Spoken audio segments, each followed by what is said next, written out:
Welcome to the Maarten Vision podcast. In each episode, we bring you exclusive interviews with maritime professionals, industry experts, and ambitious students who are making waves in the field. Our guests come from different backgrounds, including shipping, yachting, supply chain, offshore, and more. Our goal is to motivate and empower individuals by giving them the knowledge and resources they need to succeed in the maritime world. Hello everyone, welcome back to a new podcast episode. And today in this episode we are with Maarten. Hello Maarten, it's a pleasure to having you today. So Maarten is an experienced seafarer. He has many experience in at sea. He starts from scratch and now he's a captain and as well he manages his own vessel. So you have a very interesting background and I would like to ask you this first question, which is can you introduce yourself please, Maarten? Yes, my name is Maarten van Duijn Schouten. I'm from the Netherlands and I have been sailing the last 15 years, I would say. It's not my initial background. I studied in an agricultural university after I left high school. I did some teaching after that, and only when I sort of had enough of that, I went on a world tour. A friend asked me if I want to join an expedition to Patagonia. I spent a lot of time in the south there, sailing on a small sailing boat, climbing. And when I came back to the Netherlands, I became a deckhand. Yes, the third position on board. So, and Nice. that grew into what I've become now, 15 years later. First nautical officer after some studies in the Netherlands on sailing vessels. I have to add large sailing vessels. And always sailing in cold waters, Arctic waters. Sometimes also in Antarctic waters. But I specialize in those regions. And since 5 years now, I'm a vessel manager for a small expedition vessel, 40 meters only in size. And we have 12 passengers, taking them to Spitsbergen, to Norway, to Greenland, hopefully in the future to Canada. Yes. I also have a master's license, which I sometimes use to be on board. I just returned from an Arctic expedition. And I also need the sailing time to keep up with that license. So that's Okay. what I do. I'm in Germany with my wife. Okay, so you moved then to Germany. The company where I work is in Germany, and I work in home office basically. But I like it in Germany, and I'm a climate refugee, as what I always say. Oh, yeah. I live in the mountains, which is far from the sea. That's quite funny actually. Yeah, we have a small lake, and I have a small sailing boat, so I can keep connection with the water. That's And good. I get enough to water areas sometimes, so that's okay. I know what you're talking about. I need a lake or the sea very close because I'm always sailing as well. After this recording, for example, I will give some sailing instructions. So it's always a part of my life. But I would like to ask you this question. Why did you work in the maritime industry? I mean, why do you have this interest about boats? Well, it was always there, especially as a child. One of the first books I read was a Dutch book about a deckhand, then a mate, and a captain, little boy in the 1600s, going on these large, pirate expeditions to steal the Spanish fleet from a famous, now not so more, but famous Dutch writer, Klaas Noël. And I also read his other books about seafarers, and I was so much inspired by that. I read that book 6 times, I think, as a child. Wow. And I sort of was forgetting about that. My parents had a sailing boat, and I joined them often. But as I got a little bit older, teenager, I didn't want to be on the boat anymore every weekend. I picked it up when I was a student again, and interestingly, I did a test in high school. What should I study, as so many people do, questioning. And one of the top answers always was ship mechanical engineering. And whenever I'm now in the shipyard and discussing large works on the vessel, and I realized I should have studied shipbuilding. Would have been the perfect job for me. And I'm really interested in the techniques and also the processes that are around that.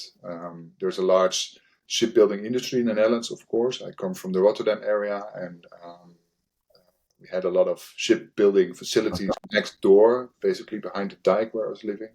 So it's always been there, but I just sort of forgot about it. And I went to study this on this agricultural university. I got into a completely different world and mindset as well. And only when I was in South America, I realized this sea has always drawn me back, and the water. And during the first year in the Arctic, this was 2012, I think. I realized that I really like this kind of work, this world with ships. That interests me. The people that you meet, but also the techniques and the navigation, and the adventure has always drawn me as well, especially in the Arctic. Basically, first years in the Arctic, I was sailing on a large 3-masted sailing vessel. We had fast boats to bring the people ashore with guns to protect against the polar bears. So I was feeling like a little pirate, on a 3-masted vessel, and this feeling has always stayed with me. Of course, it has grown. It's much more about safety and also guest experience. I've also gone into sales, so crewing as well. But this sense of adventure has always been there, and I think that's the main draw for me. I could not work on a vessel that is always doing the same line. Yeah, I know what you mean. Interesting. So, can you maybe talk about your current job, which is MS Cap Race, the boat you are working on? What type of expedition you are doing? Can you talk about it, please? Well, we organize 7 or 10 or 14-day trips, voyages to Arctic regions.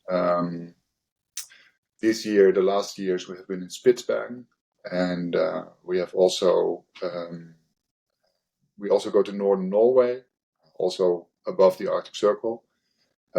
We mainly have German passengers because we sell in this market. Okay.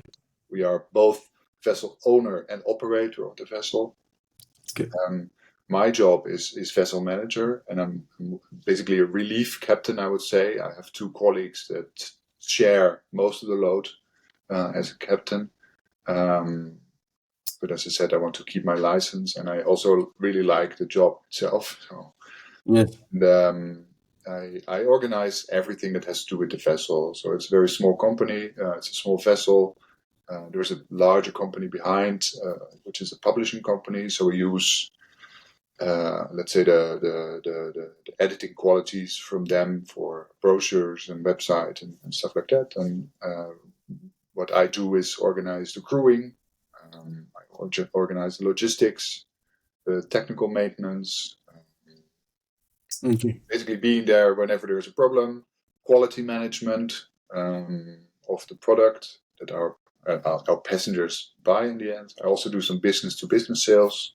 We have some. Okay. So, very wide. You touched almost everything. Yes. Yeah. Can see that. It's accounting and the website, and I also don't do the business to customer sales, so the B2C, which is done by travel agents in Germany.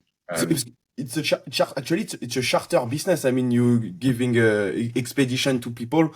It's like during I don't know many days, weeks, and they can book it. yes, It's okay. So it's a yachting charter. I can.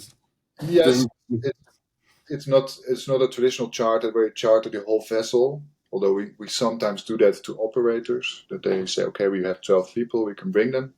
We sell individual tickets to our expeditions via our website, via the travel agent. Okay. And our Okay. vessel, Cape Race, is equipped for 12 passengers and 8 crew. And we operate those voyages from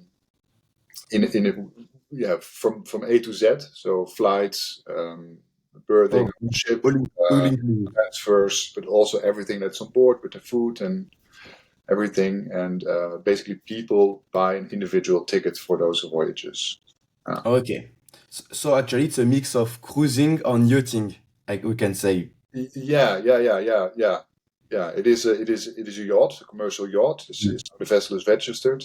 And it's cruising because you sort of have a general idea of what you want to do. But in this case, expedition cruising means that you are going without a prefixed route to certain areas, and you just see what happens. So at the moment, for instance, the vessel is in the northwest coast of Spitsbergen. I know sort of, which fjords are we going to visit. You don't know in which order. You make a plan for a landing to go ashore for make a hike, but then a polar bear shows up and you can't go ashore. So then you have to change the plan to maybe a zodiac cruise in front of a glacier. And that is basically the expedition part of it, where you never know exactly in front or ahead what you're going to do and where you're going to be. Okay. Just know that you're going to be back in port after 7 days, 10 days. Nice.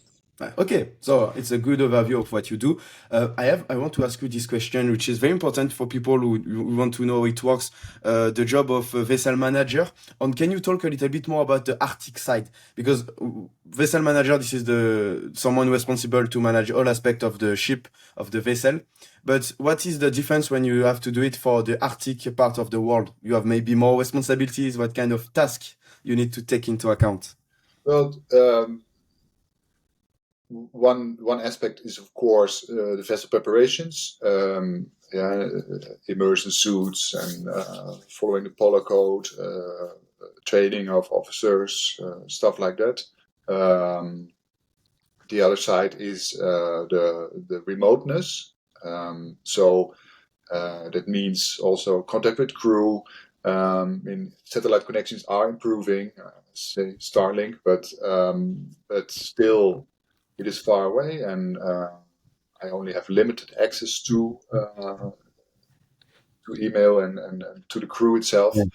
Um, and then I think the special thing about Arctic is that anything can break down where you don't expect it. Of course, all ships have maintenance and wear and tear, but to get parts then there, that is very difficult because in Spitsbergen there's a town, there's 2,500 people living there, and they have a service that does heating, for instance, but it's heating on land and not on ships. So you got to improvise then if something breaks down in your heating system or your cooling system or in your engine or this or that. And to get parts up there usually takes a few days, if at all. And to get people up there as well, sometimes you need to fly in people.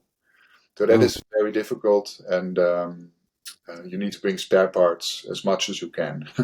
Oh, I can see that. But do you have experience about engine failure on this kind of issue at sea? Um, not engine failure itself, thank God. Our engine is a very reliable Caterpillar 12-cylinder engine. Diesel, they don't break down so easily. But generator and heating. We now have a problem with the cooling, the freezer, provisions freezer, outboards.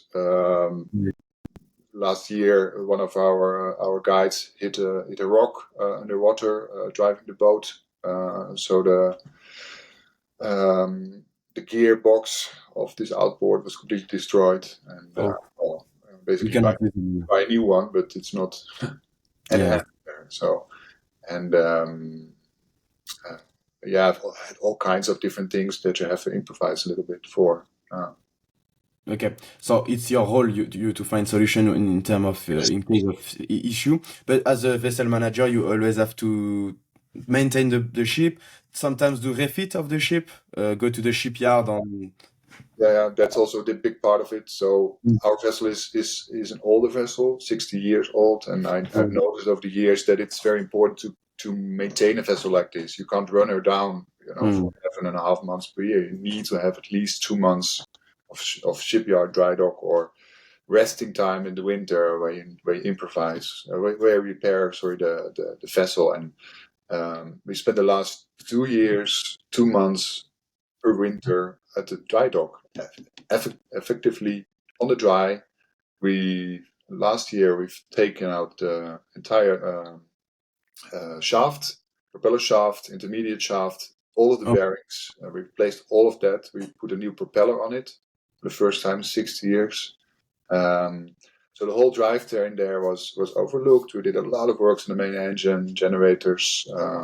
The year Mm. before that, we sort of started planning this. So we had to take out everything and look at everything and then order it because there's 6 months ordering time in part for those parts. Um, there's always a chance that you need to replace some steel on the hull or on some of the other parts. And the first 2 years of my job, we have completely been on the dry with the vessel, and we've completely refitted, I'd say 70% of the vessel. So we've Okay. taken out everything, including frames, decks, taken off the bridge, and replaced everything.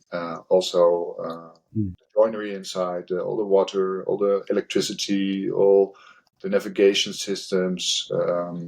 Of course, the whole paint system was replaced, insulation, Oh wow. ventilation. You can't think of anything that we didn't do. And So this yeah. was the first 2 years, and well, then COVID came, and we tried to operate a little bit. It was difficult, but Yeah. now we got into a steady flow where we have 30 voyages per year. Yeah, So imagine. But what is the most complicated and challenged, I can say, task as a vessel manager? people, Oh, people. yeah, Yeah. crew, Okay. Crew. to Crew. find a dedicated, qualified crew that are happy, that stay happy, Mm. are um, able to cope with the circumstances where we work in. Uh, a lot of vessels that are out there, freight vessels, they don't have, well, they have cargo, but the cargo doesn't talk. Our cargo talks and questions, and they want equality because the people, they pay a lot of money Yes. to be on board. So you got to be able to talk back to them a little bit, either in German or in English. That doesn't matter, but you got to have a story to tell, and you need to not be too shy to approach people, to assist them, and to make a joke or something like this. Okay. And as well, qualified people. It's there's a lot of seafarers out there, but I find that either they have a bit too much specialized experience to be on a small vessel like ours, which is smaller crew accommodations, and yeah, we organize a lot ourselves, less with agents. We do more, improvisation of getting from the airport to the ship, for instance. We have a lot of local contacts to do those things. Also, always works well, but for to find crew that actually is uh, is uh, is able to Qualified. work in those circumstances, also without much telephone connection uh, Mm. to their families. Um, Yes. it's not easy. Uh, Yeah, I can imagine. I know that crewing was a very complicated aspect because I was a yacht manager assistant when I started working in the yachting industry. And we always have to find new crew member. It was a big thing. And we have quite a shortage in the industry to find the qualified people, the good people. I Yeah, imagine the Arctic parts of the world, it's not, more complicated because, yeah, it's not the Mediterranean Sea everyone wants to go at sea. No, it's completely different. it's completely different world, and so that counts. What also is a lot of work for me is, I mean, I work with about 30 different people, so that we have 8 permanent positions, but it's divided by around 30 people. Most of them, of course, part-time, some full-time persons, but there's a lot of administration behind that. You know, the seafarer contracts. With the payrolling agent needs to know exactly who, when, where, how much. Uh, in Germany, the whole tax system and the insurance system for the seafarers that are from Germany. And then all of the qualifications, the endorsements for the officers, trainings, refresher trainings need to be organized or taken care of. So that's quite a big thing, and also the planning. I mean, most of our crew works also on other vessels. Sometimes they have Oh, always yes. term contracts, and it's a lot of negotiation. When are you available? When can you be there? And of course, we also always need to fly them in, and the coordination of that. I don't book the flights, thank God, but I have to make sure that travel agents has to know when, from where to where, on which time, and how to get them to the vessel. So a lot of Okay. details. Yeah. Okay. Interesting. Interesting. 2 days out of my 5 for sure as crew. Okay. Yeah, I imagine. Okay. So crew is a big part of your job. And more technically about the ship itself. So you sail on the Arctic area. What about the ship itself? I mean, this is like icebreaker or not? And can you explain a little bit how it works, the classifications we have? It's, I think, very interesting. Yeah. So um, a lot of people that talk to me and they say, they hear Arctic and they say, it must be cold. Well, yes, it can be cold in spring and in autumn and especially in winter. So we are not there in winter. Huh? Um, in the summer, it can be 20 degrees and even now Oh, 25 degrees. The climate change is really, the temperature is really rising in the Arctic. Spitsbergen +3, since 10 years, I see the glaciers rapidly retreating there. So it's not that cold, and yes, it can be bad weather, wind, and now also they have some snow already, mm, um, and not too soon, and not too far away. It will be -10 in the winter. In North Norway, have -15 or -17 at times. But ice, obviously, ice is there, especially in the spring. But it's not as much as you would expect. And we are not an icebreaker, like you said. We have ice strengthened vessel, less frame distance in the forward mm. area of the vessel. We don't go into sea ice, and we definitely do not break it. Uh, Okay. we don't go into fjord ice. We go in areas that have an ice concentration of 50% or maximum 70%. That's quite a lot, and you It's can't a go lot, past. 70.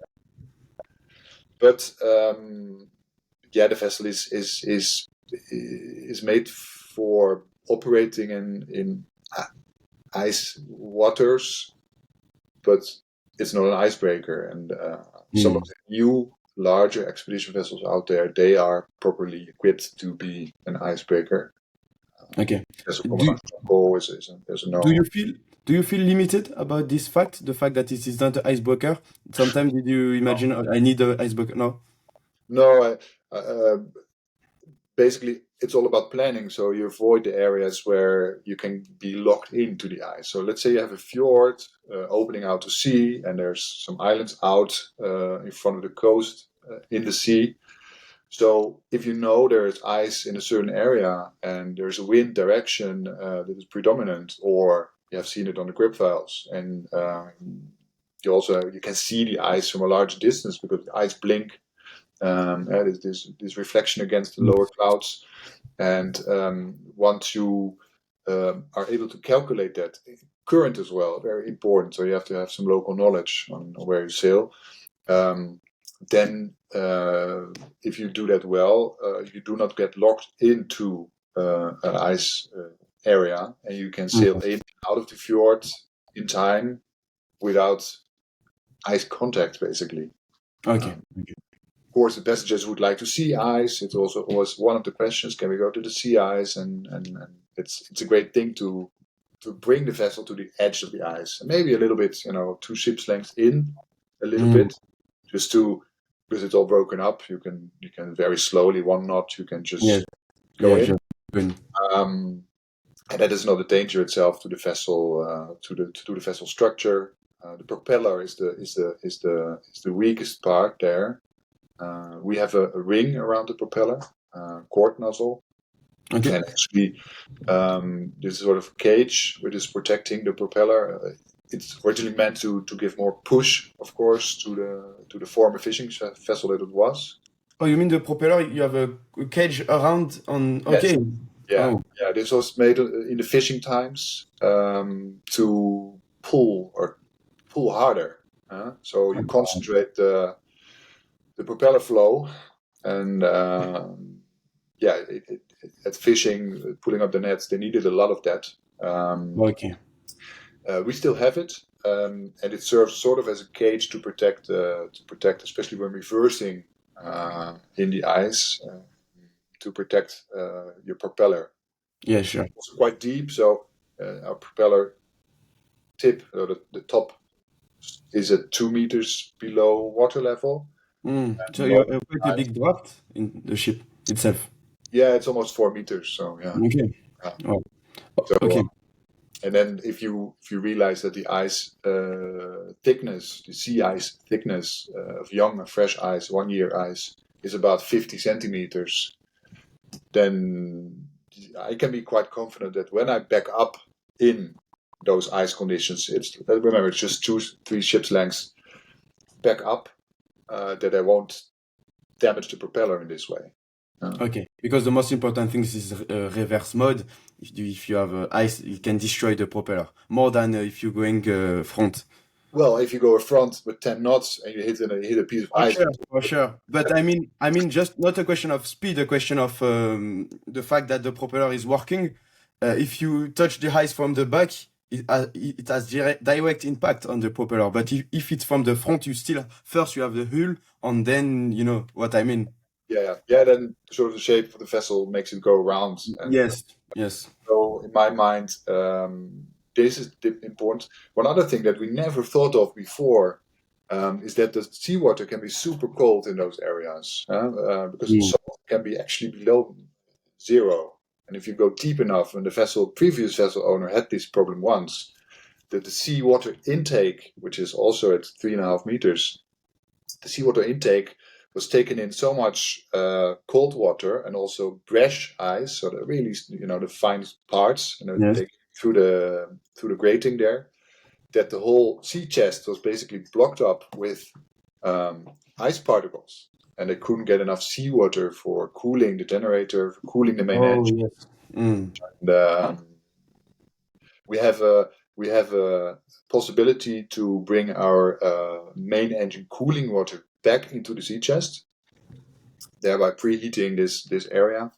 And we also have a possibility to put air inside the sea chest in this way. So you need to switch off the main engine in order to do it, and you can blow out this ice theoretically, let it fill up with water. Of course, you need to de-air it, etc.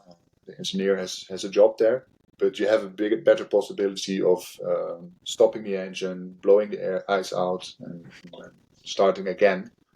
And it has happened before, so it's not impossible. Okay. Wow, it's such very interesting. What about class? What different class of ships we have for icebreaker? Well, our ship is not an icebreaker. Yeah, And for you, in your case, no. there is the polar class, which has like 6 categories. We don't have that. It has only this ice strengthening, less frame distance. So instead of because the vessel is American built, we have, I think, 23-inch frame distance in the aft, or the 2/3 aft, and the front part of the vessel, front third, is 17-inch, I believe, Okay. and also thicker plating. So instead of in many areas in the stern, it's 3/8 of an inch. It's about 9 millimeters, 9.5 millimeters, and in the forward part, it's more like 1/2 inch or even 5/8 of an inch, which is up to, I think, 15 millimeters. So that's a bit stronger, just to deal with the ice. Okay. I also have to point out that there is different types of ice. Not many people are so Oh. aware of this, but you have sea ice generally, and then you have fjord ice. Fjord ice is glacial ice made from fresh water. Sea Oh. ice is made from frozen seawater. It's a lot weaker, sea ice, and the fjord ice is actually, that is the dangerous part. Yeah, the sea ice, it's weak, it's soft. You can basically drive your ship through if it's thin enough, like 20, 30 centimeters. It will go apart. But fjord ice, a big piece, or even a small size piece that you find is a cubic meter, and it weighs 1,000 kilograms. So if you hit that at 6 knots, or even at 4 knots, you'll definitely feel that through the vessel. It will vibrate the vessel, and it could have an impact on a weld, or if you hit it, if you have bad luck, you might have a problem then. Okay. That's interesting. I didn't know about it. But the ice from the what is the name? So you have sea ice, and you said And glacier ice, yes. okay. This one is close to the coast. It cannot be at far away. Well, if you talk about icebergs, for instance, the one that the Titanic, Oh, it's yeah. this is obviously created in Greenland and came down Davis Street there, and Hmm. then that's where the Titanic hit it. And this was also glacier ice. Oh, it was not sea ice from the No, Titanic. no, no. Oh, Yeah. okay. When we see documentary about it, they don't provide this information. They're just talking about the ship itself, but not about the ice. Okay, okay. Yeah, It, and then it's depending on the age of this glacial ice. Some of it is super old, and it's basically translucent. You can look through it. You know, it's super clear, and it's very hard to see when there's a little bit of waves. It's exactly like the mountain, actually. If you go to Alps, you have in French, we say glacier, which is the part of, it's always snowing ice because it's very high altitude. And you can see the ice is very like transparent. I can say you can see Yeah.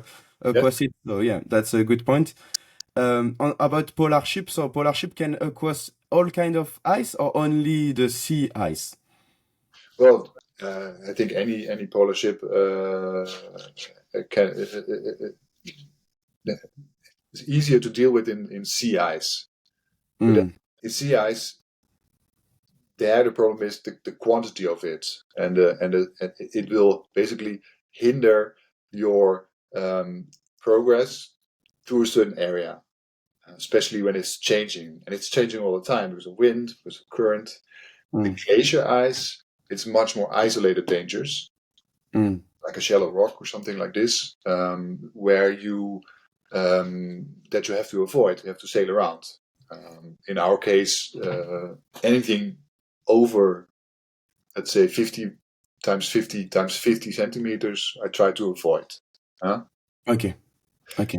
But that's just slaloming through this area, just being very watchful as a watch officer, and just constantly adjusting the rudder and just going through these particles. And that's only a limited, amount of time and space, because it's in front of the glacier. It's maybe 3 miles, maybe 2.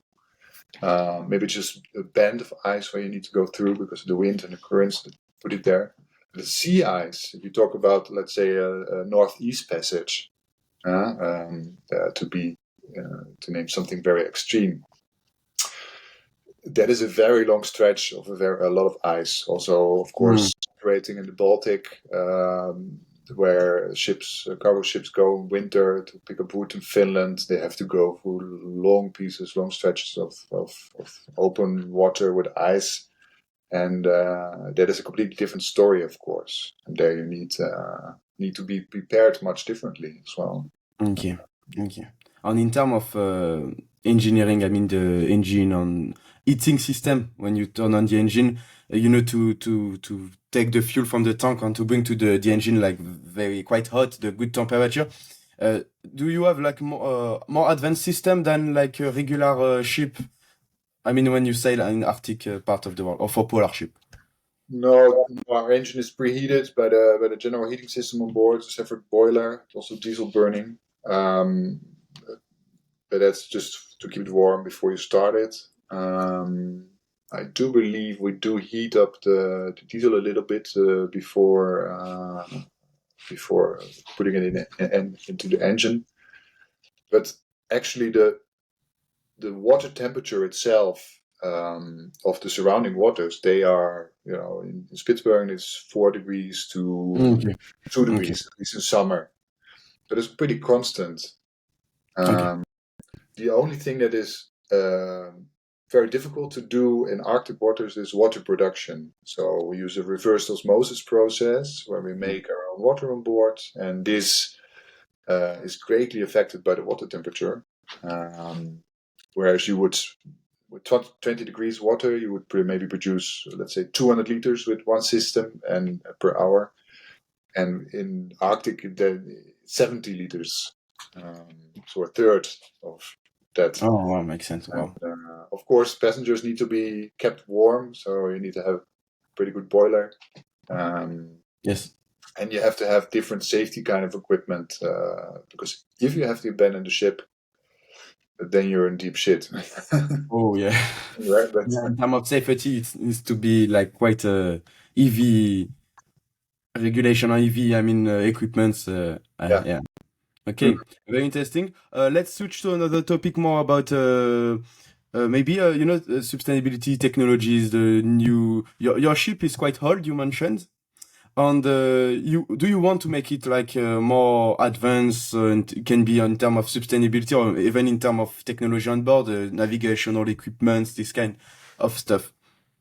Well, anything that has to do with electronics, you can replace easily, of course. Yeah. So last year, we brought a new Actis, new radar, stuff like that. Get a Starlink next year. Let's just add on. It's a bit of work, but it's okay. And then on the sustainability part, especially the main engine is a high consumer, generators as well, and we use MGO or diesel, and this of course is not sustainable in the long run. Yeah. And on the other hand, this vessel has operated for 60 years already with this engine. Well, not with this engine; it was another engine, but with this fuel. And we have fuel tanks, and the ship is laid out for this. And we would like to change this. Yeah, we'd like to change fuel system, so to go to a different kind of fuel. Do you have any idea about the technology of fuel? There is not so much available, honestly. I mean, diesel, electric, but still using diesel. So, what about methanol? Because methanol is quite actually close to the diesel system itself. You don't need to change many things on board in terms of tank or even engine. is that something that works in passenger vessels or rather?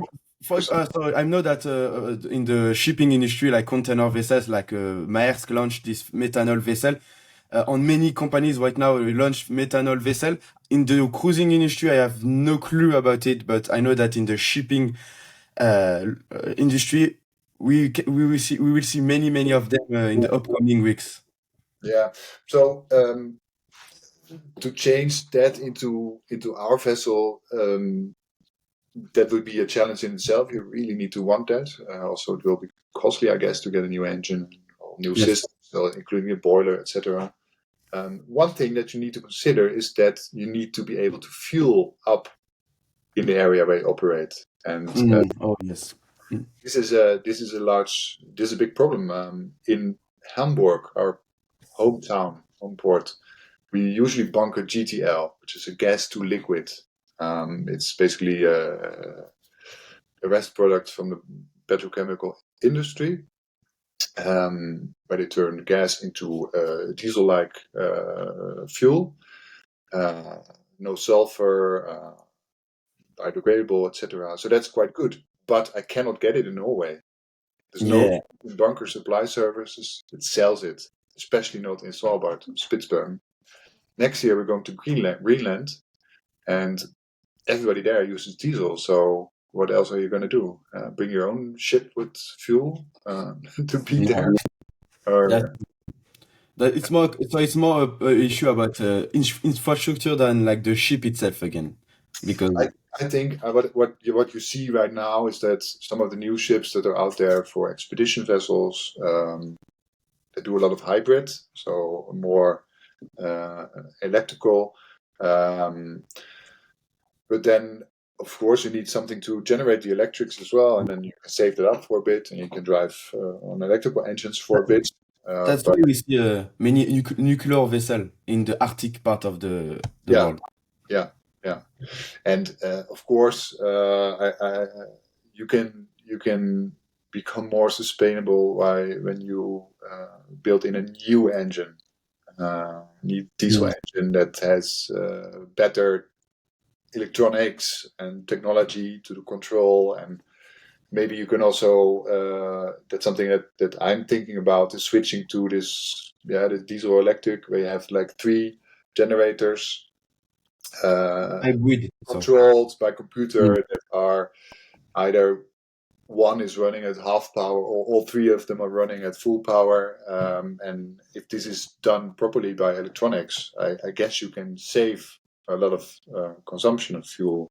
Okay, so I actually you are talking about hybrid system like we have on the car, for Mhm. example, the Toyota, Lexus, this kind of car. Yeah. Okay.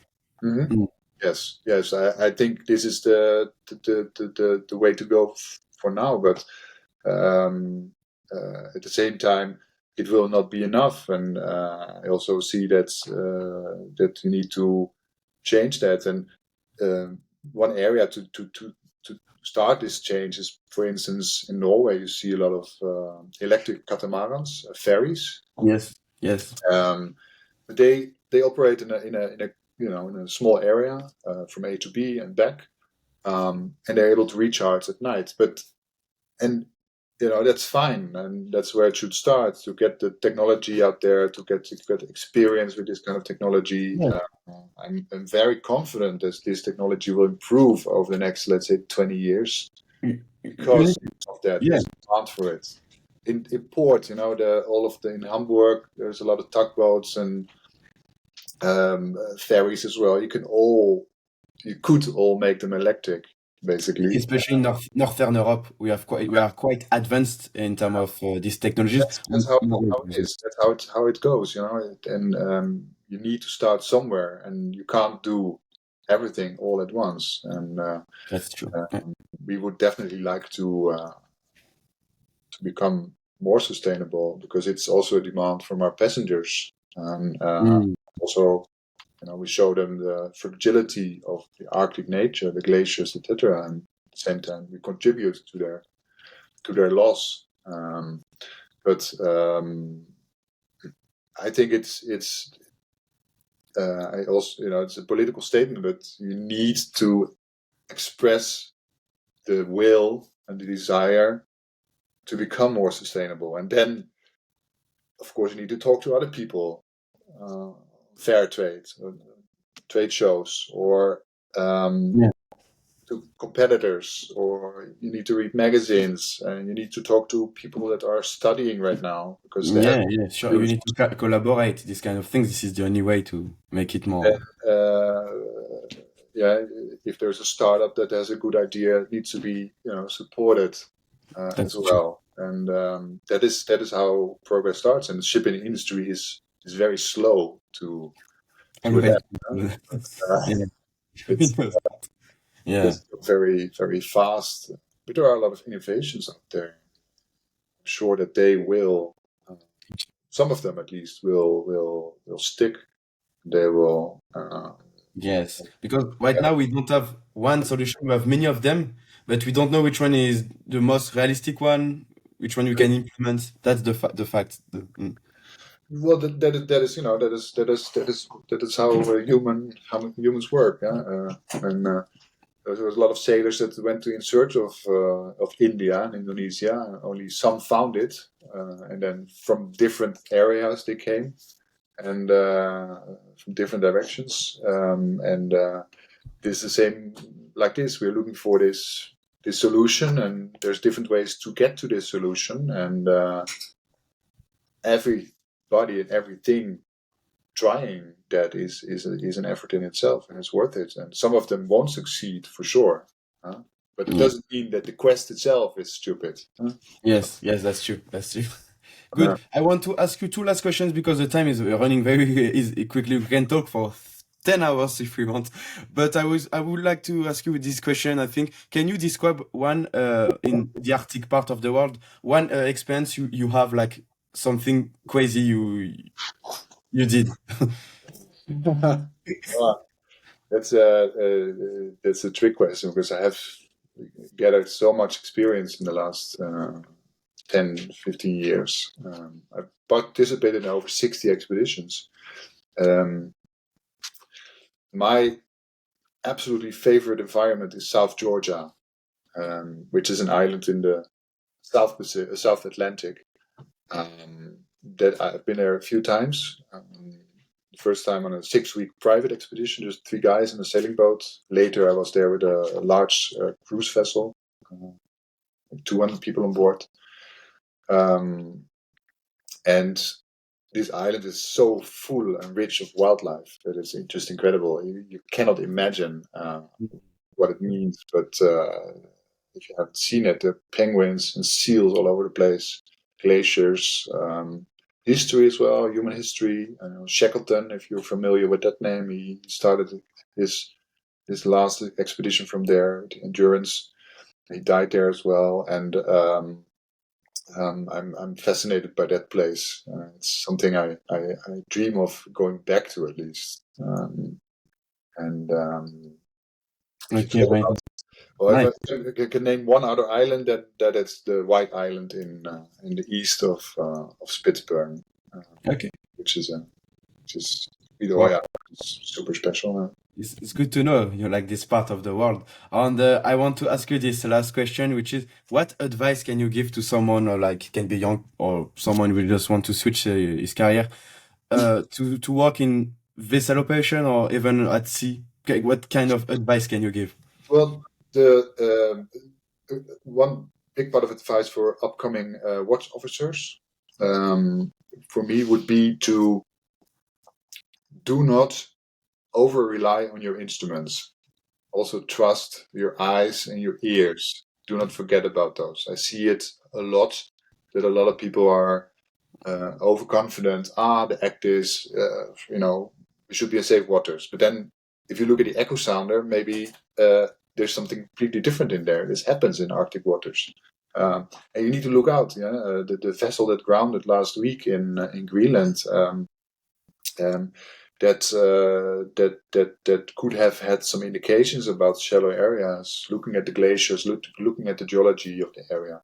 And I find a lot of young people that are looking too much at the screens basically, and they should more look outside because that's where it's happening, and this is eyeball navigation as we call it, and this is still very important in Arctic waters. Okay. And anybody that wants to do more in vessel management, I would suggest um, to invest in people. Okay. Yeah. Yeah. As you mentioned, it's a big part of the job. Yeah. Yes, and also people are the most important. There's the one that doing the things in the end, and they're making the product, Yeah. and you need to communicate with them and make sure that they are functioning well with the means that they have. Okay. Okay. thank you for this insightful. I mean, everything you say was very interesting. I spent very good time. For me, it's even better than a Netflix movie. So thank you. If you have any things you want to add, do not hesitate. That's the moment. Yeah, no, I'm very happy that you asked me to be here today and that we could talk about these things that have been my experiences for the last many years. And I'm always happy to share this kind of things with other people. And I also notice for myself that I'm happy to talk about it because it's Yeah, can part see of that. what I do, who I am, what I love, and sailing in the Arctic, and I'm super excited to talk about it. So We noticed that.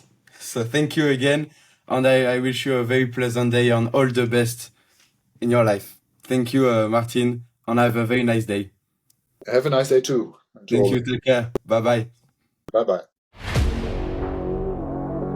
Thank you for listening and watching this episode. We are looking forward to bring you more inspiring stories from maritime professionals, experts, and students. Do not hesitate to leave a review on Apple Podcast and subscribe to the YouTube channel.